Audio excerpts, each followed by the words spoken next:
বন্ধুগণ, আমরা সেই 5ই আগস্ট জুলাই গণ অভ্যুত্থানের সেই শহীদ ভাইরাম যেই স্বপ্ন নিয়ে রাজপথে বুক পাতি দিয়ে জীবন দিয়েছিলেন একটি বাংলাদেশে, সুন্দর বাংলাদেশে, চাঁদা মুক্ত বাংলাদেশ, সন্ত্রাস নৈরাজ্য মুক্ত বাংলাদেশ গঠন করার জন্য। কিন্তু আমরা লক্ষ্য করছি সেই 5ই আগস্ট গণ অভ্যুত্থানের পরে আজকের এই নতুন বাংলাদেশে প্রতিহিংস রাজনীতির জন্ম হয়েছে।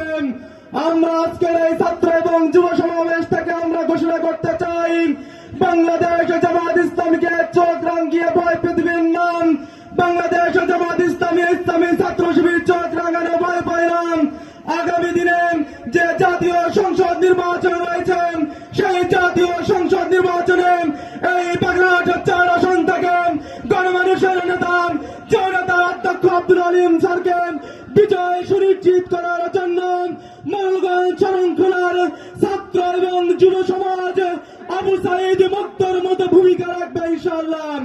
সেই উদাত্ত আহ্বান জানিয়ে আমি আমার বক্তব্য শেষ করছি। আল্লাহ হাফেজ। বাংলাদেশ জিন্দাবাদ, বাংলাদেশ জামাত ইসলামী জিন্দাবাদ, জনতা অধ্যক্ষ আব্দুল আলিম স্যার জিন্দাবাদ, দাঁড়িপাল্লা মার্কা জিন্দাবাদ।